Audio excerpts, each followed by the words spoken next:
Hey, everybody, this is Derek Schmidt. Welcome back to the Entrepreneur Bootcamp podcast. Today, I'm very excited to share our special guest with you, David Reeser, who is the co-founder and CEO of Opiate. And today, we're going to talk about how to increase your sales in your business.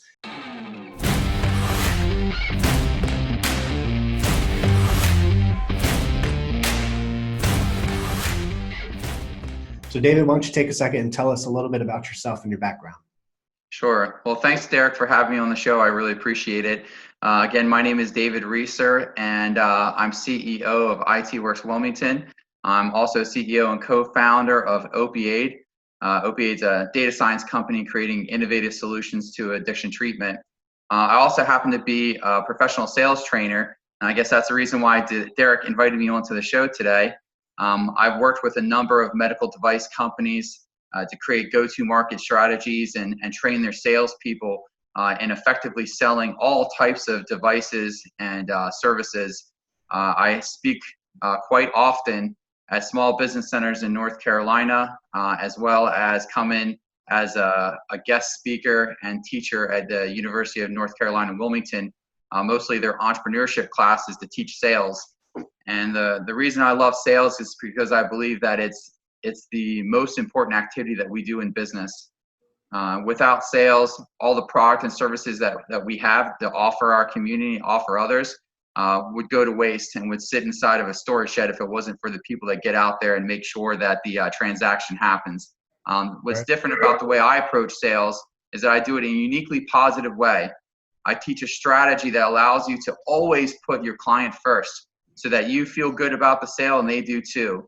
And I help people change the way they think about themselves and the way they view sales, because it's a uniquely positive activity that also happens to be profitable. And it's usually the last mile in being able to be successful in business. So I'm so very happy that you invited me on the show today, and I hope that I can bring some value and that somebody learns something that's going to affect their business in a positive way. I'm sure they will. Thank you again for joining us. So we'll jump right into the questions. And I'll start with the most generic, general question of all. What are some ways that somebody can maximize sales? Sure. So in my opinion, there are some things that have to happen before you're talking about maximizing sales. Mm-hmm. First of all, you need to truly understand who your ideal client is. What the mistake that we make in business a lot is that we believe we have a product or service that has value, but we never distinctly or clearly define who we're trying to sell to. And if you do not clearly define who you're selling to, your product becomes basically vanilla. You start screaming into the noise. But the more clearly you understand who you need to be talking to, the better you can craft what you need to say to understand about them so that you can speak directly to the challenges they're having and be more effective in your sale. So if you're going to be very effective and maximize your sales, there's 4 things you're going to need to know. The first thing is you have to clearly define what your product or service is. Clearly define it. You have to clearly define, write down on paper, be incredibly detailed as you can be about who your ideal client is. And if you're questioning who your ideal client is a client that is, 1, enjoyable to work with, 2, you understand the unique challenge that they're experiencing, and 3, they're profitable. So if you can make money with them, you understand the challenges they have, you have something unique for them, and you enjoy working with them, that's your ideal client. That's your ideal client. And then the other thing you need is you have to understand what your product or service means to them. What does it mean to them? And then finally, you have to understand what's unique. What are you doing that's unique? You can have 100 competitors and they can all be selling the same product, and that's okay. There has to be something unique about what you do so that you can speak to that client in a way that's going to be maximally effective. I call them the 4 pillars. If you have your 4 pillars nailed, you're going to be way more effective at maximizing sales. It'll completely change the paradigm of your sales. Honest to God. Yeah, I definitely agree. I come from more of a marketing background, but in marketing, you definitely want to talk to somebody's pain points. And so it sounds like that's very similar. You want to find out like what pains they're having and then how you can uniquely solve those pain points. So based on what you said, it sounds like there are a lot of similarities there. Oh, absolutely. In fact, this is how the human mind has never changed. The way we sell changes all the time with technology is how we consume information. That's always changing. That's the thing that never changes. The human mind doesn't change. We make decisions the same way we did 200 years ago, 300 years ago, 3,000 years ago. My background is in healthcare. Derek, I don't even know if you know this. I spent 15 years in direct patient care. I'm an expert in cross-sectional anatomy, human physiology. Like, Wow. that was my specialty for many years. So I know exactly how the brain works. So long story short is this. We make decisions. We buy emotionally. We make decisions intellectually. We buy emotionally. We make decisions intellectually. The child's portion of the mind says, I want it. The adult portion of the brain says, can we afford it? People buy emotionally. It's never changed.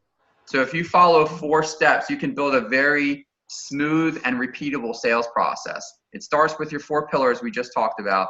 And then the 4 steps are build rapport, which means build a bridge. Rapport is know, like, and trust. We get to know each other. This transfer of confidence happens as we talk and I get to know you, which I have a very specific process for, and it's super easy to do. We get to know each other. We build a process or we build a bridge of communication. Know, like, and trust. Transfer of confidence. I become your expert. Step 2 is find pain, right? Pain is defined as need or want. But it's not just pain as in I need something, I'm hurting, I need you to come fix it. People also buy for future gain, for a future that they want to have. So they may not have any current issues, but they want to have this other more desirable future for themselves. Some people buy for that. And then the 3rd step in my sales process is solution. We offer a solution that's congruent to their need or want. It's the same size, the same shape, the same price, the same texture, the same weight as the challenge that we identified. And then close, which is very simply, how do we go ahead and do business? How do we move on to that next step where we have a transaction occurs? It's 4 steps. That's great. Rapport, pain, solution, close. Keeping it simple. But yes, people buy the exact same way. So I guess, how would you, if somebody was, they're pretty decent at selling locally in their geographic area, right? How could you help somebody, or what advice would you have for somebody to start selling like across the nation, right? So we're in North Carolina, but let's say I wanted to sell somebody in California. It's obviously I can't go meet them at a networking group and accidentally run into them and start a dialogue. What do you suggest are some ways to try to sell, I guess, over state lines? Sure. So I do this all the time. My business IT works. Most of my clients are out of state. Many of them I've never met before. So I've obviously have done this, and some of them I've never seen them even through a Zoom call. It's all been phone calls. I've actually sold a franchise one time without ever meeting the person, a franchise. Wow. So the point is this, it can be done, right? The where you need to start is you have to understand your mutual connections to this person. You got to do more research. If they're out of state and you have no relationship, you have to do more research. You have to understand who you're trying to reach, what it is that you could potentially do for them, and try to identify at least one connection that you have to that individual. Hopefully it's a person, but if it's not, maybe it's a cause. Okay. Right. Something that builds that bridge, that they could somehow see similarities between you, that you have more in common than you have not in common. And be targeted. For the love of all that's good. Don't call them and not do your research. Don't say their name wrong if they have a difficult name. Don't talk about something that you really don't understand. Whatever you do, do it with integrity. Yeah. That's what I believe in with sales. And a lot of many people have told me sales is a kind of a sleazy job, right? But my belief is this: you can be a dentist, a doctor, an attorney, and do it in a sleazy way, or you can carry yourself with integrity and do it in a way that people will honor you, and will see what you're doing and respect you. Sales can be done exactly the same way. So when you're building rapport and getting to know somebody and then talking about challenges, if you don't truly understand or don't feel aligned with what you're saying, stop saying it. Just be transparent. Yeah. Because you're going to build trust a lot better, and you're going to feel better about yourself too. You know what the key is to actually being successful at sales? 90% of it. You know what it is? 90%. It's having a victory mindset. A victory mindset, which is this, right? is to understand that you have infinite and inherent value as a person. You have infinite and inherent value. You were born with it. It's infinite. Nobody can take it away from you. You didn't have to earn it. You have infinite inherent value. But guess what? They do too. You're a 10 and they're a 10, but you'll never see it in someone else if you can't see it in yourself. That's the truth. And once you understand that, you start to get away from a lot of the anxieties of the sale and being judged and what they'll think about you, because no one can change your value. No one can change your worth. You know, if you see yourself as a 10, others will start seeing you that way too. And you, for the first time, will see others that way also. It'll change the way you treat them, you know, and having a victory mindset, which is something I coined, that's my term. Having a victory mindset in sales, you know, also means starting with the end in mind. Like, I know how something's going to go before I ever walk into the room. It's because I planned ahead. I know why I'm there, who I'm talking to, what I hope to achieve. I already know what's going to happen. I come prepared. You know, just like you show up for a football game and you're on the team, you know the plays already. Yeah. You know, but I'm still going to go in there and do it with integrity, do it with honesty, and give it my very best. That's very Sorry, interesting. I don't know if I took us down a rabbit trail there, but it's really important to know. No, it's very interesting you bring it up. It's kind of like dating. You know, you spend some time getting to know each other, and you know, then you go in for the ask, right? So it's very interesting. But So, to your point, though, if you're gonna do business, I'm sorry to cut you off, especially since you're the host, Derek. No, you're fine. Right, but if you're going to do business with somebody out of state, you better know why you're doing business with them. Don't just cold call them with no background. If you're selling a $5 widget, maybe you have to. But if you're selling something that has significant value to it, you know, and a price tag associated with that high value item, do your research. Know why you're calling. Yeah. And there's certainly strategies that you can put into place to be successful, but research is the best thing. Having some type of mutual connection, whether it's an individual that you can lean on, you know, and use what I call social pressure to close the sale or get the sale going, or a common thread in cause. You know, is something you both hold dear, or being in the same industry and sharing common knowledge. There's got to be something that bridges the gap if there's a physical distance. Yeah, very good points. And we're all always selling something, whether that be, you know, trying to acquire a new friend, or like I said, dating, or whatever. You're always selling something, right? That's it. That's the truth. I call it influence. Yes. We're all influencing at some point in our lives. We're influencing, not convincing, not persuade. Influence. Big difference. Yeah, there was we had talked about this a little before we started the podcast, but there's a really good book called Influence, and it walks you through different examples. And it's influence, it's not or persuasion, it's not necessarily manipulation. All right, well, let me change gears a little bit here. So we've heard cold calling, we've heard cold emailing. Are these still a thing, or do you recommend them? So let me tell you how I feel about since you asked. If you ever send me a LinkedIn message that looks like it was templated, I am never going to respond to it. It's absolutely not going to happen. And if you send me an email that says, how about we talk at 10 o'clock, you'll never hear from me, right? Yeah. You will never hear from me.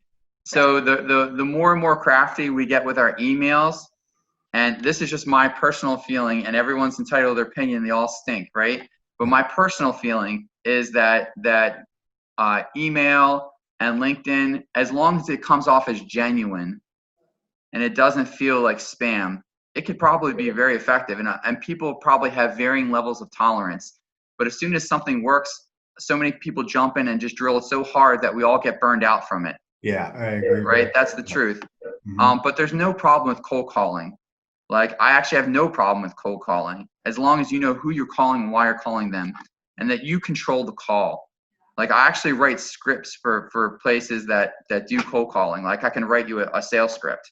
If we sat down and I walked through the 4 steps with you and your 4 pillars, I can write you a sales script that you can call 100 people in a row if you want to, as long as you know who you're calling, and it will work.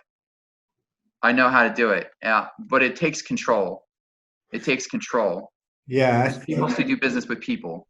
I think when so many people are doing that same thing too, we just automatically tune it out. But a lot can be said for the guy that takes time to do a little research and then reaches out. Something funny, and why I was laughing so hard at that was people reach out to me all the time on LinkedIn. And they're like, hey, we have this agency. Would you be interested in offloading some of your development at half the cost or whatever? And I immediately flip it and try to reverse sell them on like Swell or something else, right? I'm like, oh, that's great. You got an agency. We built this for agencies. You're the perfect client. And they immediately ghost me. But it's so funny because it's probably this automated message that gets sent out to everybody. So very, very good points there. Well, this is the other thing too. So I thank you for sharing that, by the way, because I'm having that experience too, where either I just know that it's just this super, super cold email, or there's actually an opportunity that I could do business with them. We could flip the script on them, which is cool. That's cool too. This is the other thing is people buy for all types of different reasons. Not everybody buys for the lowest price. Right. Especially if you use the word cheap. Don't ever use the word cheap. Inexpensive. Nothing is cheap, because if it's cheap, it's also not well made. Right. Or it's not quality. Use the word inexpensive. But people buy for different reasons. We may both, you and I, go buy a Tesla. Mm-hmm. We might buy a Tesla. You may buy a Tesla because it's really practical, and the cost of ownership is low over the years once you've made the initial purchase, right? That may be your motivation. I may buy a Tesla because I want to look super cool in it. Yeah. That may be the reason. Same car, same amount of money spent, same purchase. We bought for different reasons. It means something different to us. Yeah. And that's why I say understand your ideal client and why they're buying. Speak to the thing that they need and want, and not to the product or service. Nobody buys a solution. Nobody buys a product or service. They don't buy features and benefits. They do not buy features and benefits. They buy the end to their pain, their need or want. Yeah. That's so incredibly important to understand. And this is what it sounds like. If you're selling to the individual, talk to the thing that they want. There's actually this company, I use this as an example. There's a company that advertised itself as the company that will come in and they'll organize your office. Almost like Jam Organizing. Shout out to Jam Organizing. Yeah. Right? They're almost like Jam Organizing. They'll come and organize your office, streamline your space. They'll make everything beautiful. Do you know what 90% of their business is?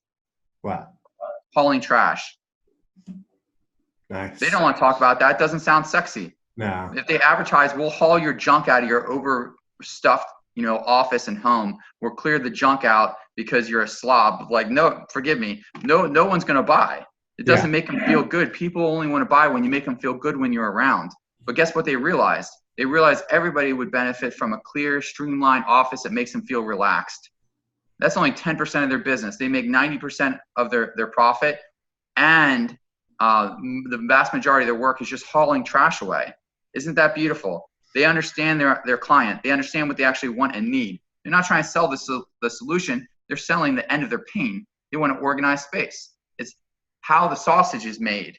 Yeah. Right? That is the real business. It gets my wheels turning because, as you mentioned that, I started thinking, I'm like, yeah, you have a business and you go and you clean office, and then all that trash, like you just turn around and flip it on eBay and you're making double the money for it.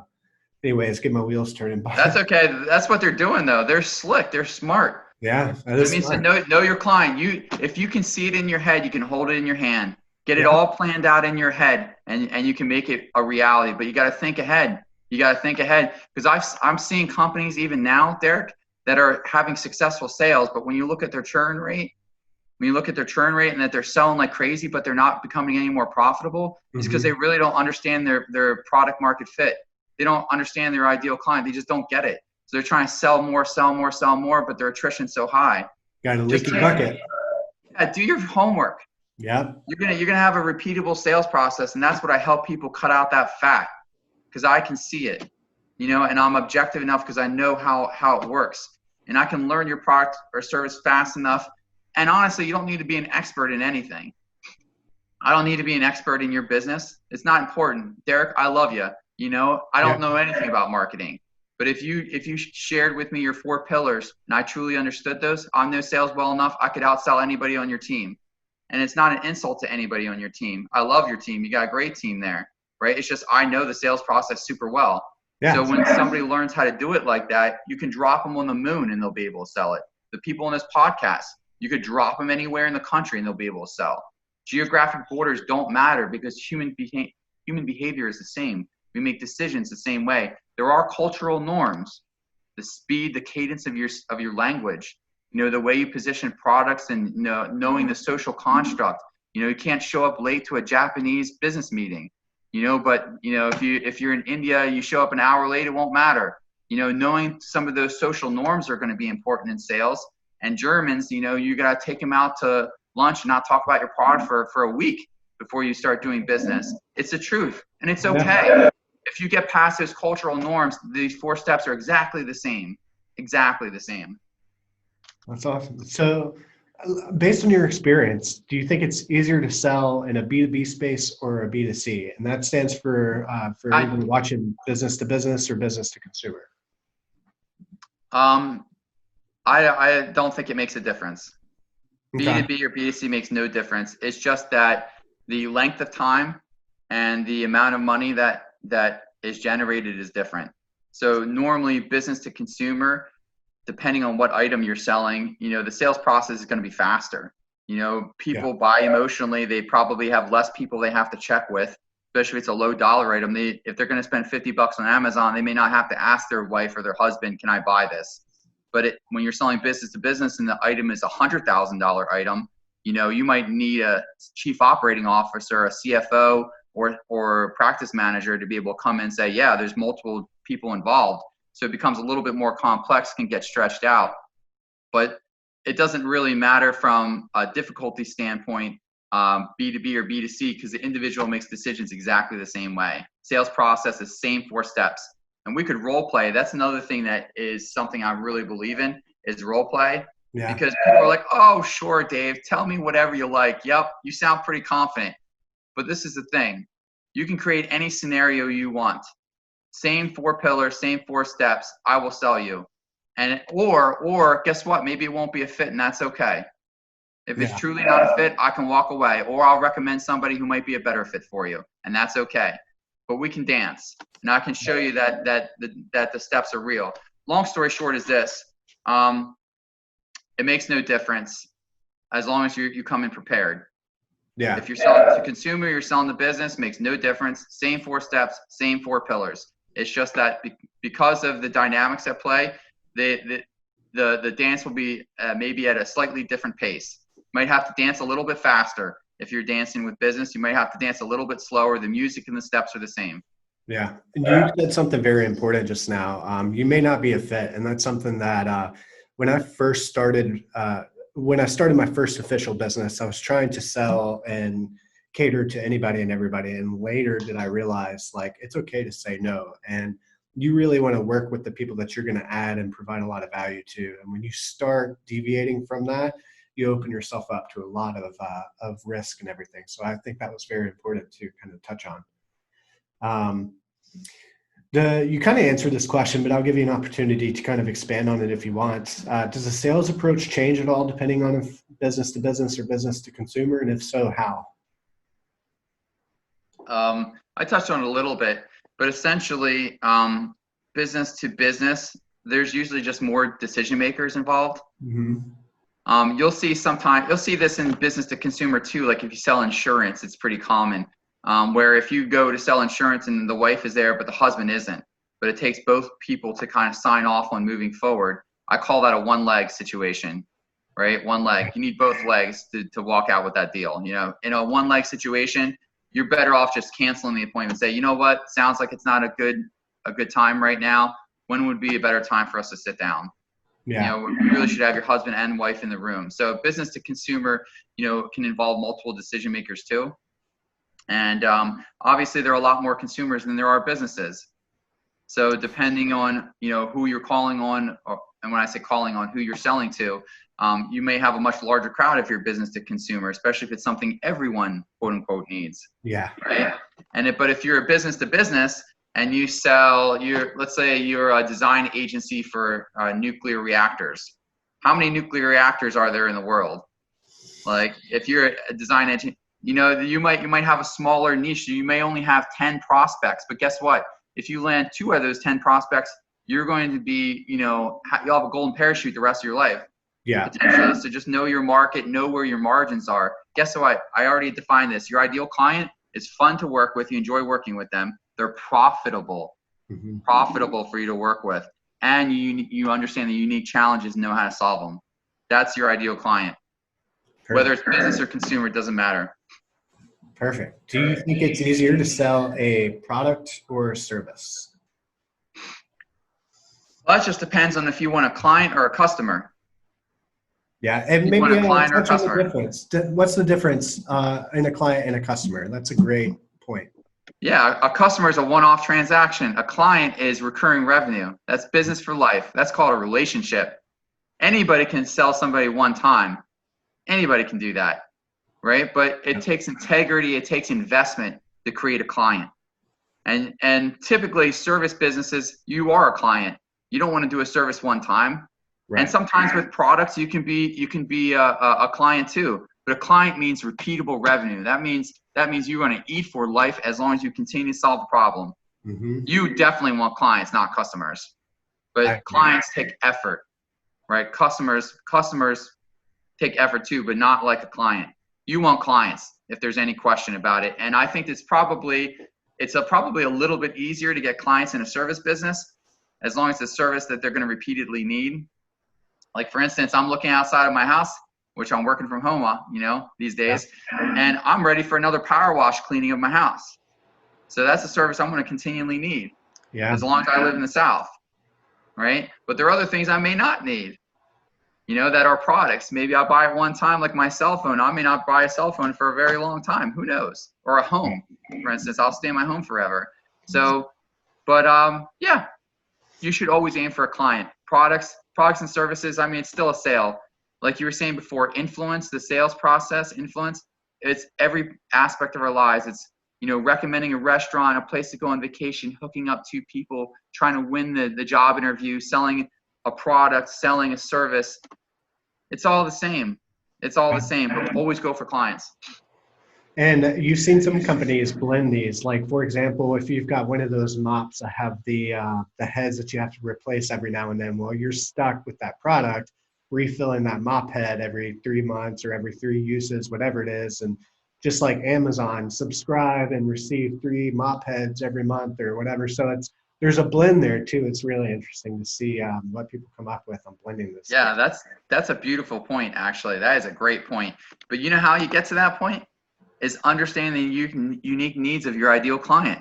Yep. Know how they think, walk in their shoes, solve the problems before they even realize they even have them. Show them a better future than they knew could exist because you thought ahead. Yeah. Have vision. Yep. Boom. Would you say that the way that people are sold to has changed, I guess, over the years? And if yes, how would you say that's changed? Honestly, I think the only way that's changed is the way that we communicate with them. The way that we buy has not changed at all. The way we buy, the way we effectively sell, it's almost like music. We have these different trends through the different decades. Something happened where we had disco in the 70s. No offense to you disco fans, I'm glad it's gone, right? And every era has had a different style of music, but same instruments. Yeah. Relatively same instruments, different style of music, different way that it's presented.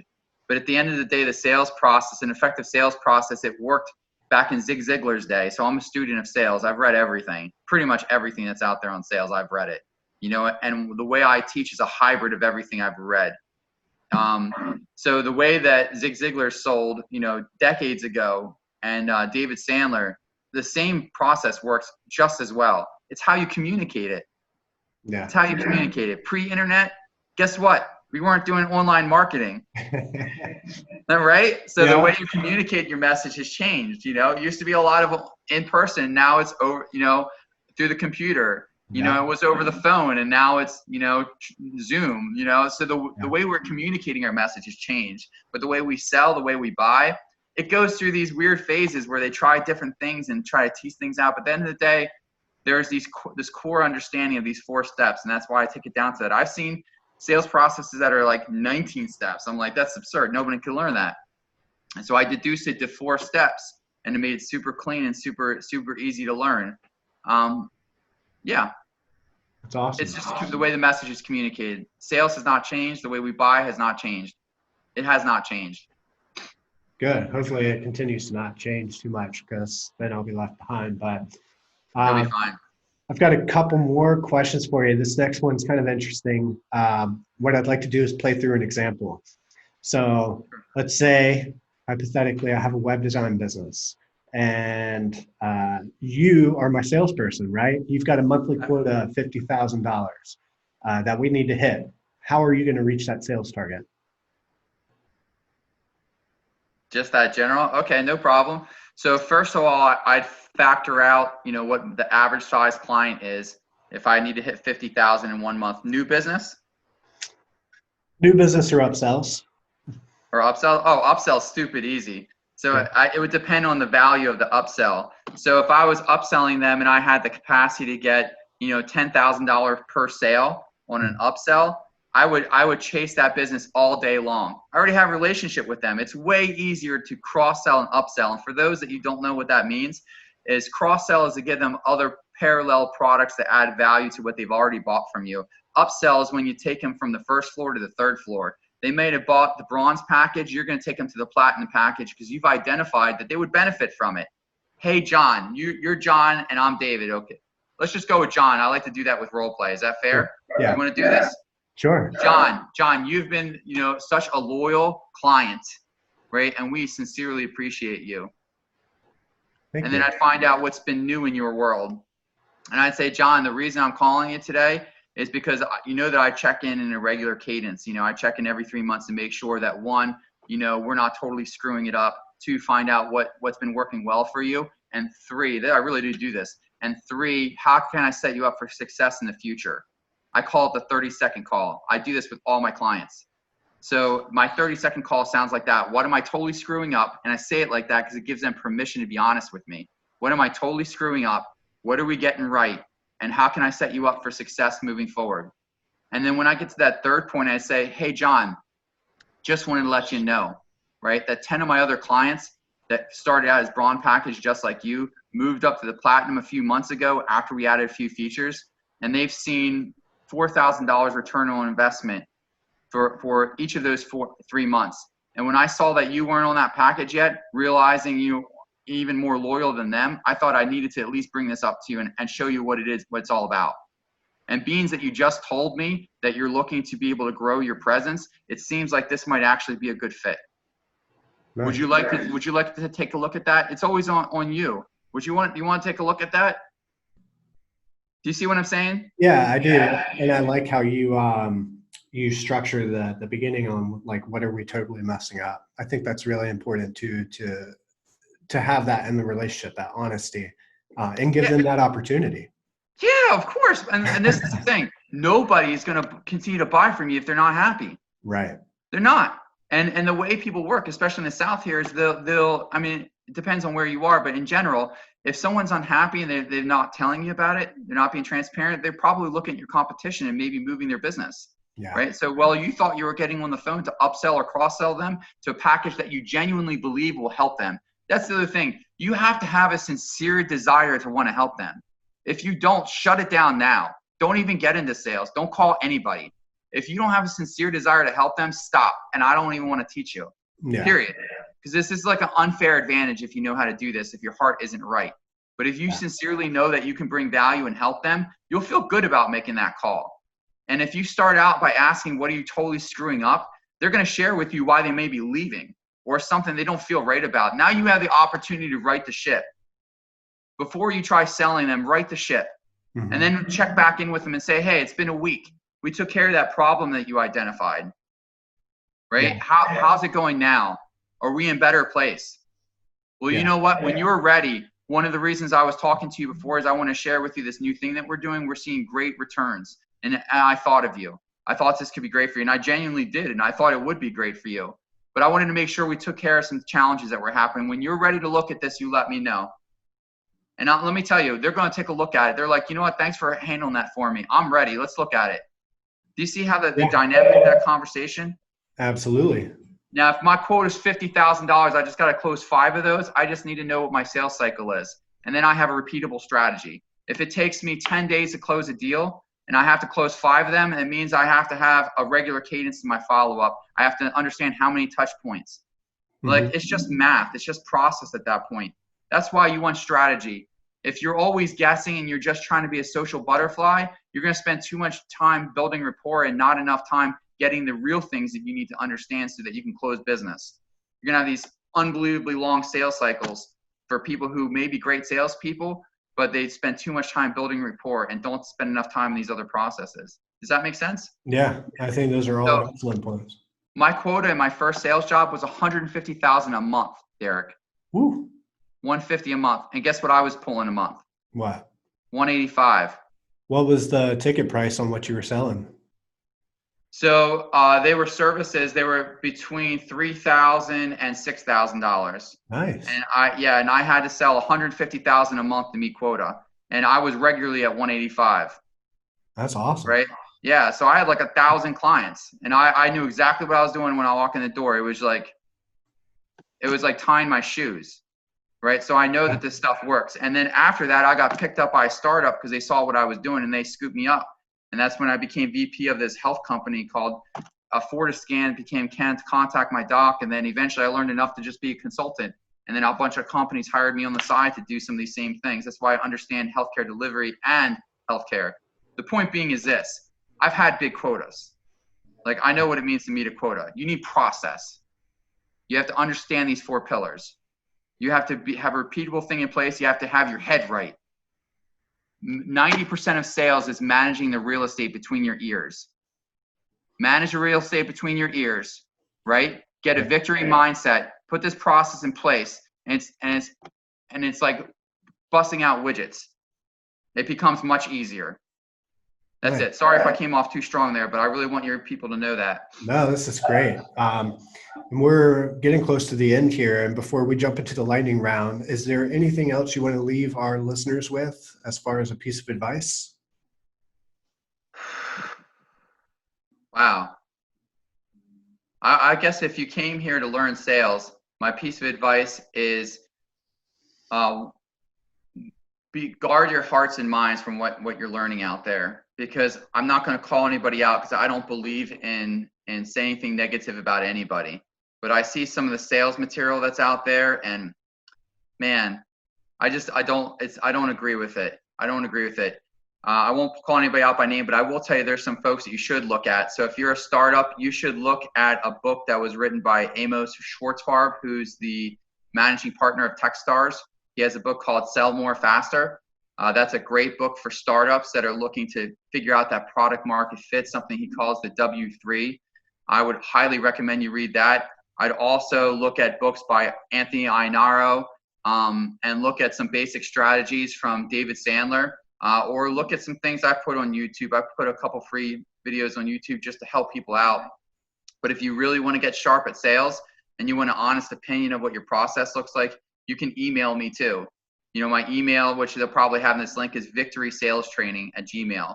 If there's something I can do to help you, I will, without even charging you, because I have a sincere desire to see businesses succeed. When small businesses succeed, it makes for stronger communities, gives people freedom, you know, and I have a strong desire, and that's the reason I came on this podcast. I have a strong desire to see entrepreneurs who are doing good things for good people to be successful, have command of their life and their freedom, help others to do the same, and create stronger, more tightly knitted communities. I firmly believe in that. That's why I'm here today. So educate yourself, guard your minds for what gets into your mind, you know, because we're 80% of what we consume, whether it's coming in our mouth, our ears, our nose, or our eyes, right? Put good information in front of you if you're going to learn how to do this, you know, and look out for your neighbor, you know, and if I can help you, email me.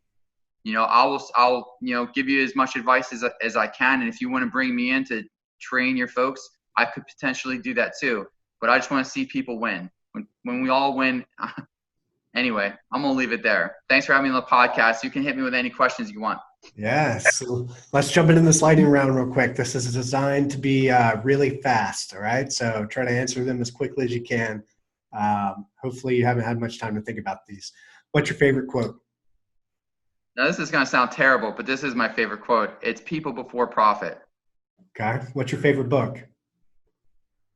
The Giver by Lois Lowry. What's your favorite hobby? I would say kayaking, but I don't do it anymore. I love kayaking. I just don't have the time to do it. So right now it's riding my bike. Okay. What does your morning routine look like? Gosh, wake up anytime I want, which is freaking awesome. That is I have a awesome. wonderful life. So I wake up anytime I want, and it's always before 9, though. I'm not like sleeping till noon. Um, I pray, I work out, I spend time with my girls before they start homeschool, and then I get showered and put together, and I jump into email. That's the way I did. That's my morning routine. Very nice. Okay, Mhm. so I'm going to give you three animals. You have one of them you're scared of, one of them is a pet, and one is your spirit animal. Your animals are llama, orangutan, and squirrel. Wait a second. So, one I'm scared of. Repeat this again, please. Yeah, so llama, orangutan, and squirrel. One of them you're scared of, one of them is your pet, and one is your spirit animal. Gosh, my spirit animal is probably the squirrel Okay. because I got to get those nuts. You know what I mean? I got. I mean, it's a. I don't know. The orangutan. Hmm. I'm probably scared of the. I don't know. That's a great question. I don't know. I don't know. You really threw me off on that one. My pet, the pet would be the orangutan, but he'd probably be my friend because they're pretty intelligent animals. Okay, so you're scared of the llama. I'm scared of the llama. Yeah, actually, I am scared of the llama. Have you ever seen those things spit? Yeah, yeah. Yeah, I'm scared of the llama. This my spirit animal is the squirrel, and the orangutan is my best friend. And his name is Pete. Perfect. And then once again, tell everybody who you are and where they can connect with you. My name is David Reeser, and you can email me at victorysalestraining@gmail.com, or you can just Google me because there's a lot of stuff out there. I got a couple of videos on YouTube. And if I can help you, feel free to reach out to me. And I sure hope this podcast is helpful to you. And thank you, Derek, my friend, for bringing me on to the Boot Camp podcast. And yes, have a wonderful, wonderful day. Perfect. Thank you so much for joining us, David. And we'll catch up after this call. Thank you, Sounds everybody. good.